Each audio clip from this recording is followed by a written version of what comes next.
Hi students, sarras video tokko isiniif qabadhee dhiyaadhee jira. Videoon kiyya inni har'aa geography grade 9 unit 3.2 economic activities sochiiwwan diinagdee isa jedhu ilaalla. Hanga xumura video kiyyaatti na wajjin turuu hin irraanfatin. Akkasumas video kana akka YouTube algorithm namoota hedduu biraan gahuuf like godhuudhaan jalqaba. Akkasumas namni channel kiyyaaf haaraa taatan subscribe godhuu hin irraanfatina.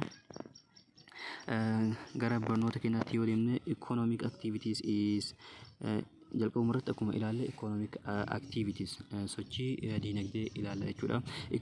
Economic activities is the production, distribution, exchange of goods and services. Economic activity yookiin ammoo sochii diinagdee kan jennuun kuni production is the production dha oomisha akkasumas distribution faffacaasii yookiin ammoo raabsuu oomisha kanaati akkasumas and the exchange of goods exchange of goods wal jijjiirraa meeshaati akkasumas services tajaajiloota garagaraati jechuudha. Some examples of these activities are hunting.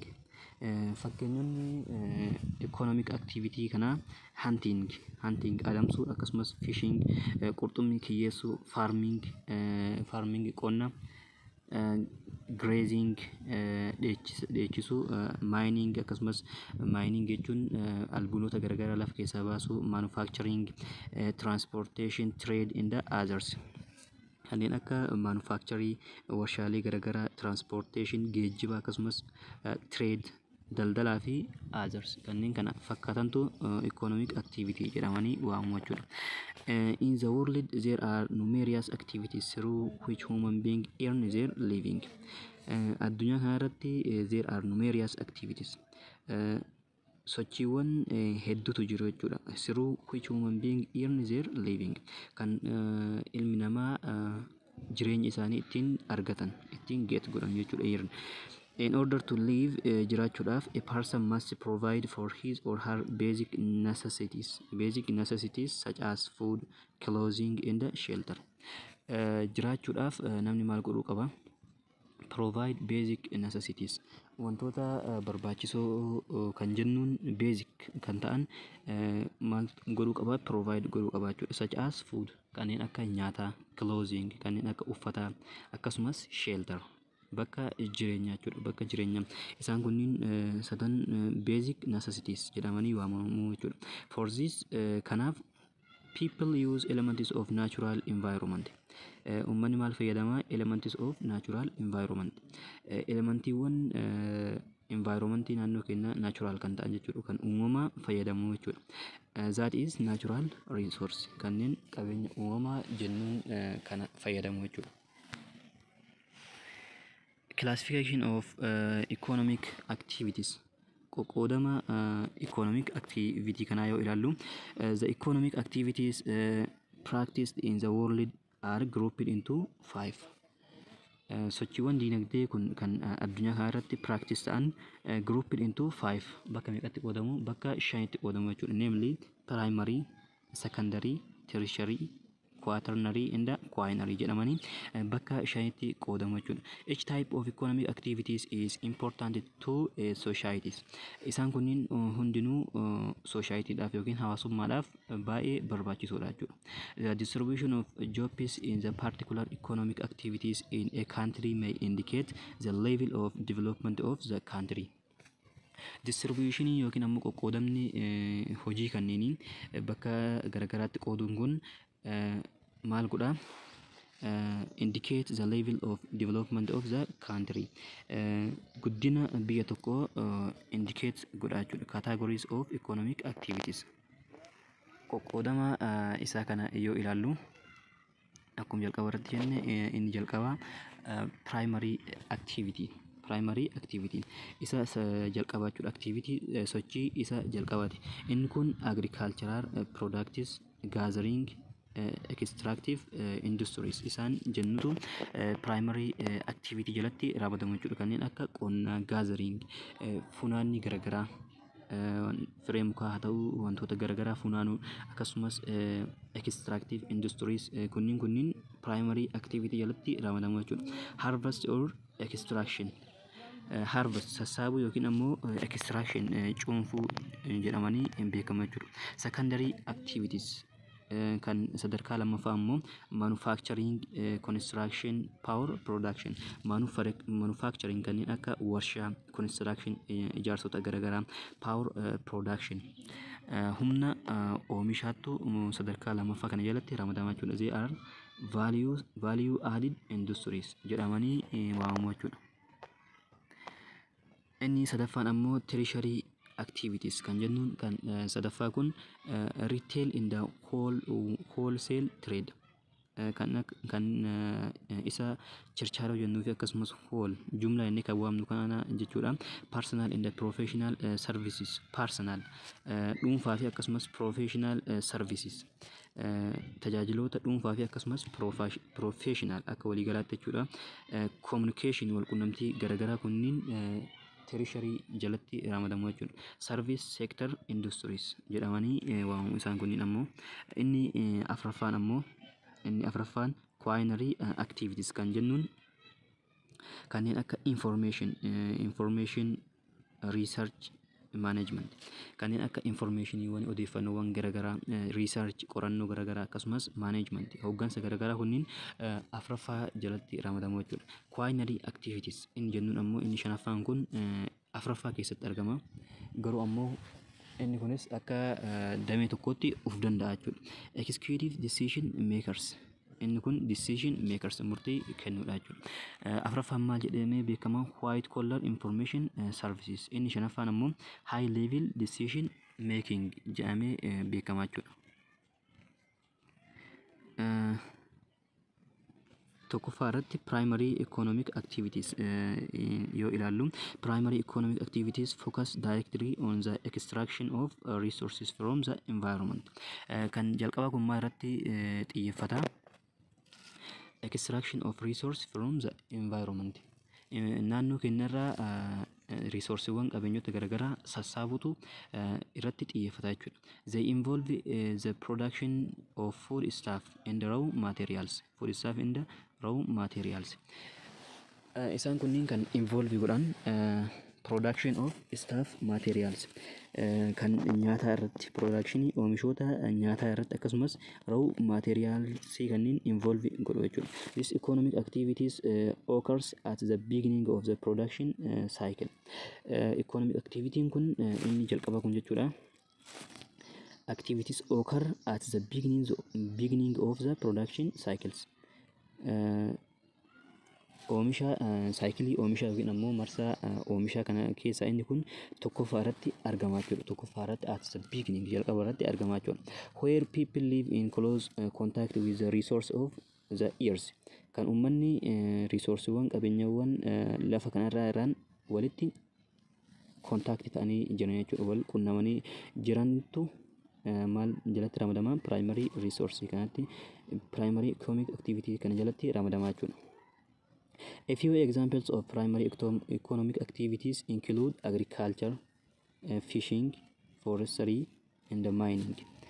Fakkeenyonni primary activity kana ammoo agriculture kan akka qonnaa, fishing qurxummii kiyyeessuu, forestry bosonoomsuu akkasumas mining yookiin ammoo albuuda baasuu kanneentu example primary economic activity ta'a jechuudha. All of these jobs are dependent upon the natural resources of the earth. Isaan kunniin hundinuu maal irratti hundaa'u? Dependent isaan irratti ta'an natural resource qabeenyawwan uumamaa irratti depend ta'u jechuudha. Primary economic activities are characterized by the following. Primary economic activity kun characterized by the following wantoota armaan gadii kanaan characterized ta'a. These are depend on the natural environment. Inni tokkoffaan natural environment yookiin ammoo qabeenyota uumama naannoo keenyaa irratti depend ta'uu irratti hundaa'u isaati. Related to the production of foodstuff and raw materials through the exploitation of the resource of the earth. Inni lammaffaan ammoo related to the production maal wajjin relate ta'uudha? Foodstuff oomisha nyaataa madda nyaataatii fi akkasumas raw materials meeshaawwan dheedhii kanneen warshaaf tajaajilan irratti relate ta'uu isaati jechuudha. Influenced by the conditions of the physical environment in one way or another. Akkasumas dhiibbaan irratti godhamudha jechuudha. By the condition of the physical environment. Physical environment dhaan dhiibbaan irratti godhamudha. In one way or another. Karaa tokkoon yookiin ammoo karaa biraatiin. Primary activities kanneen jennuun fakkeenyoon isaa akkuma jalqaba irratti ilaalle agriculture, forestry, fishing and mining. Isaan kunniin fakkeenyota ijoo primary activity jechuudha.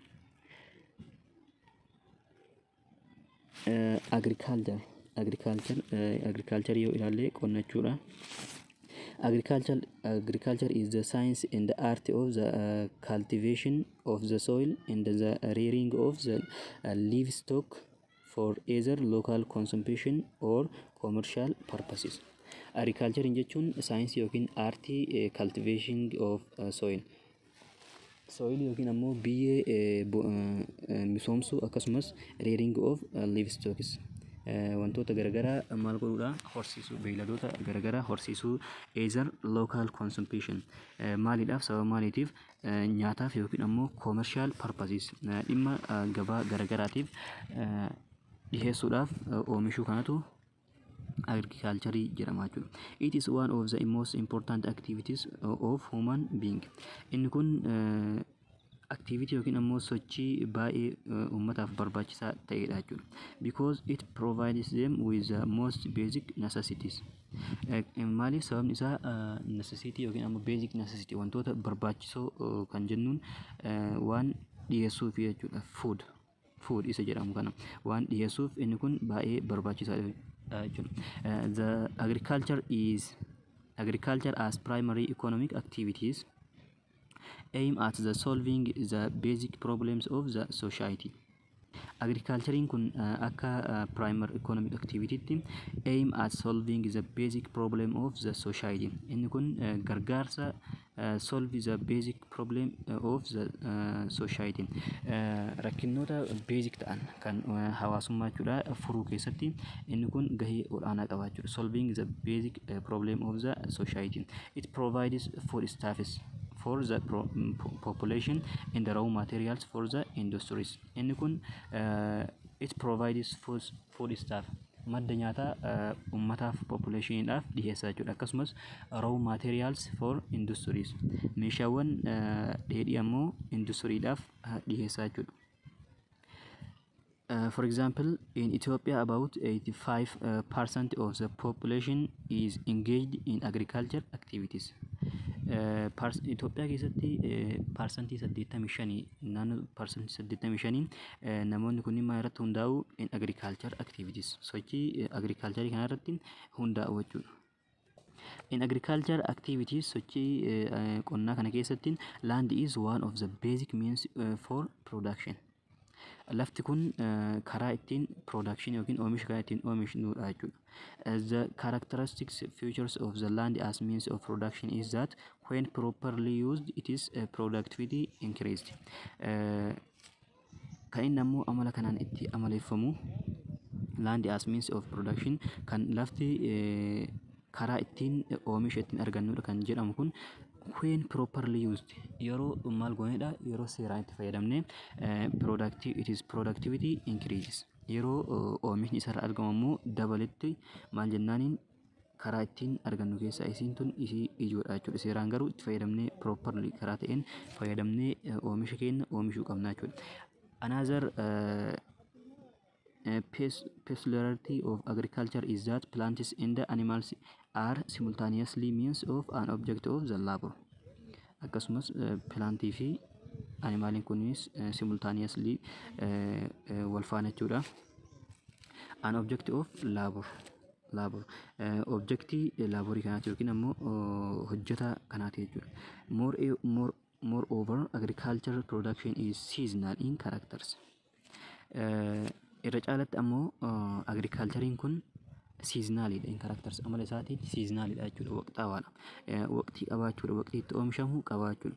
Because of the fact that crops ripen at varying stages and times of the year. Times of the year. Akkuma argaa jirtan agriculturein kun wanti inni waqtaadha jedhamuuf waqtii qabaachuudha yeroo mara oomishuun hin danda'amu waqtii qaba wanti hundinuu kanaafuu waqtii isaa san eeganii properly karaa ta'een oomishuun ammoo galii hedduu akka argannu nu taasisaa jechuudha. Forestry. The other one is forestry yookiin ammoo bosonoomsuu isa jennuudha jechuudha. A forestry is a mass of plants. A mass of plants or wooded area in which trees are the most common features. Forestry kan jennuun kun mass of plants. Maa inni biqiltoota yookiin ammoo wooded areas. Area bakka wooded mukaan maal ta'edha? Mukaan uwwifameedha jechuudha. In which trees are the most common features. Kan mukti ammoo trees mukkeen common ta'an bakka sanitti. The extraction of forest production for different purposes by people is called forestry. Kan productivity yookiin ammoo forestiin kun ittiin oomishamu kun different purposes wantoota garagaraatiif uummataan kan inni itti oomishamu kun maal jedhama? Forestry jedhama jechuudha. Bosonoomsuu jedhamee waamama. Forestry is important for the production of wood. Bosonoomsuu kun ammoo faayidaan isaa woodii akkasumas timber, gums, nuts, barks kan jennuun kanneen oomishuudhaaf baay'ee barbaachisaadha jechuudha. Today forests products are being used for various domestic and industries purposes. Guyyaa har'aa kana oomishni forestry kun bosonoomsuu kun baay'ee barbaachisaadha jechuudha. Used in various domestic and industries. Industuriiwwan garaagaraa keessattii fi akkasumas domestic bakka ta'anitti baay'ee barbaachisaadha jechuudha. The following are the most important ones. Kanneen armaan gadii kun ammoo baay'ee barbaachisoo warra ta'an keessaa isaan tokkodha jechuudha. Forest product are being used for construction purposes. Ijaarsa garagaraatiif kan itti fayyadamnu forestry kana yookiin ammoo bosona kana kan itti fayyadamnu ijaarsa garagaraatiif. As a source of industrial raw materials. Akka madda meeshaawwan dheedhii industuriittis itti fayyadamna jechuudha. As a source of foodstuff. Akka madda nyaataattis such as roots, leaves, fruits, barks, gums, stems and flowers. Kanneen akka hundee biqiltoonni kan hundee isaaniitti nyaatamutu jiru akkasumas kan fireen isaanii nyaatamutu jiru kan baalli isaanii nyaatamutus ni jiru jechuudha. Kanneen foodstuff jennee waamna jechuudha. Madda nyaataa jennee waamna. Also indirectly forests are important because they check rapid runoff and consequently control soil erosion. Indirectly forest karaa direct hin ta'in jechuudha. Bosonni kun kan isaan barbaachisaniif control soil erosion harama biyyee ittisuudhaafis ni gargaaru jechuudha. In addition, moisture from forest vegetation has a moderating effect on the climate of the local environments. Akkasumas moistureen yookiin ammoo jiidhinsi forestii kanarraa bahu moderate effect on the climate of the local environments.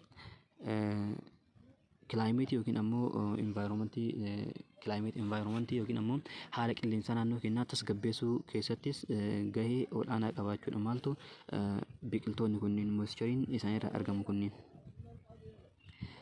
They also regulate the concentration of greenhouse gases.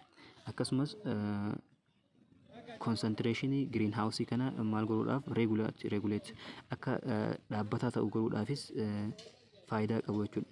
Such as carbon dioxide kanneen akka carbon dioxide thereby regulating the temperature conditions of the local environments. Akkasumas temperature naannoo tokko regulate godhuu irratti yookiin ammoo tasgabbeessuu irrattis ga'ee ol aanaa qabu jechuudha. A forest is also a habitat for wild animals. Akkasumas forestiin kun habitat for wild animals bineensota bosonaatiif maa inni habitat bakka jireenya isaaniiti jechuudha. And the preservation of forests ensure the preservation of wild animals. Bosona kunuunsuun ensure the preservation of wild animals. Maal kunuunsuudha? Bineensota bosonaa kunuunsuudha jechuudha.